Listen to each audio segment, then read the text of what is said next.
Very good afternoon, everybody. Thank you so much for joining us for this post-play engagement with Keegan Petersen. A reminder to everybody to please just indicate on the chat panel if you would like to ask a question.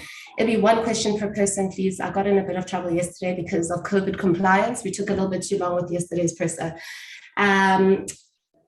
We'll get started. And just a reminder, please, if you're not speaking at all, please mute yourself, mute your monitor. Otherwise, I will be forced to reject you from this meeting. We'll start with Nathan. Thank you, Spokazi. Keegan, firstly, congratulations with the knock today. I would like to, something that we never speak about or ask about is about the assistant coaches. I would like to focus on the batting consultant, Justin Summons. What impact has he had in your career thus far for the Proteas? And perhaps maybe moving on late in your career with the Proteas, would you perhaps be interested in moving in and opening up the batting? Justin's been good, specifically with the batters leading up to this test match. We have identified a couple of shortcomings since the previous test match, and I think he's been good in that sense in helping us almost correct that and work on our weak points. And to be honest, where I bat, I'm not really fussed. I'll take any chance I get, wherever it is. Ken?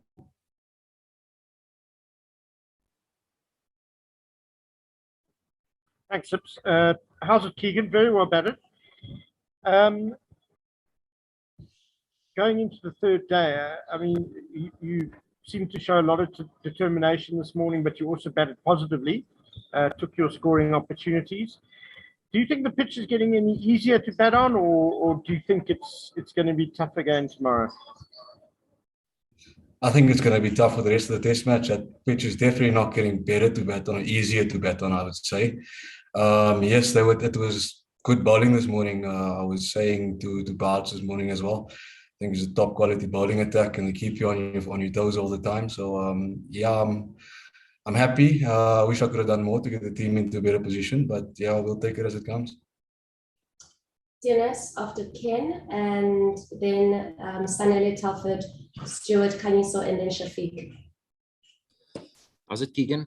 Well batted. It seems like you have a very solid and good technique. Where did you sort of hone your skills, and where did you work on that technique? Was there anything that you did specifically? Thank you. Thank you, firstly. My technique, I don't know, I've just batted the same way since I was a kid, and that's all. Probably thanks to my dad. It's only the only guy I've basically been working out through all my life. So I always tell everyone that he probably knows my technique and my game better than I do. So yeah, that's just it comes naturally, I think.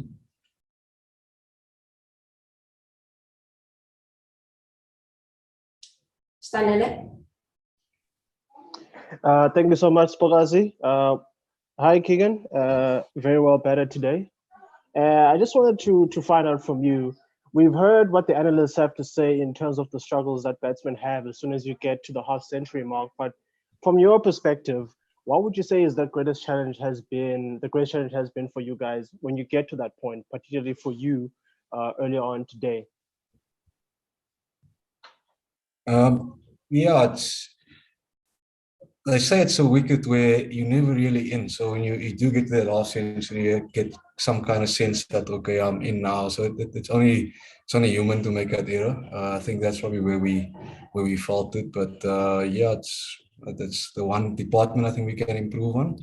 But nevertheless, I think it was a decent effort given the conditions and all. That's not used as an excuse, but yeah, I wish the guys that did get in could have kicked on to get us in a better position. But yeah, we are where we are right now. KP, just before we get on to the next question, can you give us your dad's full name and just tell us a little bit about him? Did he play cricket before?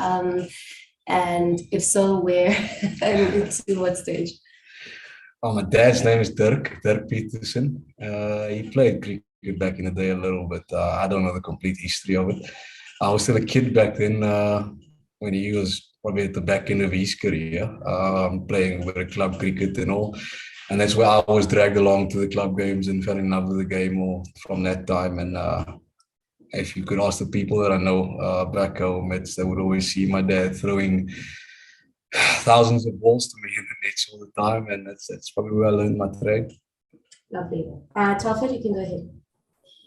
How's it, Keegan? Very well played. Can you give us, please, the answer that Sibukazi would have told you to give when you asked about Rassie van der Dissen's dismissal? And then can you tell us what you really thought of it, please? I swear I didn't have a word in. Now, for safety purposes, I don't really want to comment on that. That's the umpire's decisions. I think we are in a game where we just have to take what they give us, no matter what we think. If it's out or not out, I do think it's just some are going to go your way, some aren't, and yeah, that's not what you can do about it. Stuart? Thanks, Sibukazi. Well batted, Keegan. Just on the conditions that were out there, can you sort of give us a sense specifically what is the hardest part of batting out there? Is it facing the Indian bowlers? Is it the pitch?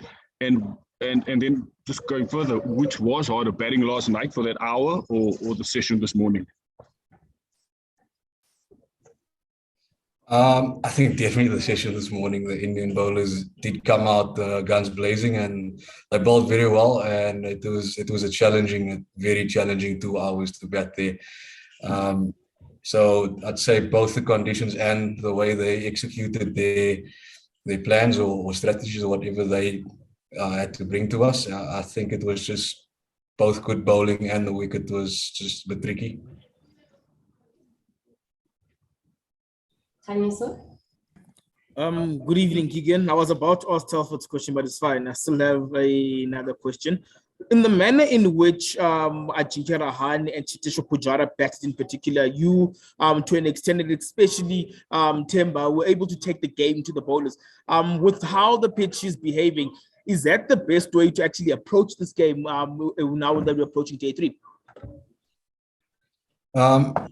I'm not actually sure what's the right way to bat here, and evidently the attacking option was it worked out for a couple of guys, but it wasn't really overly attacking. I think it was more just pouncing on the bad ball when it does come and making the most of it, because there weren't many. So whatever they had to offer, we had to take.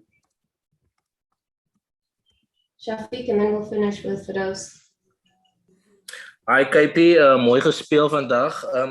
Do you feel that you, now that you've gotten to 62, that you have test hundreds in you, and do you feel settled on the stage now? I'm completely confident that I will get to that milestone eventually. I thought today was that day, but it wasn't to be, and it won't be the last. Like I say, I'm confident that I will get there. Firdous? Hi, Keegan. Keegan, you're speaking a lot about the difficulties of batting on this pitch, and obviously South Africa will have to bat last. Realistically, what would you say is chaseable?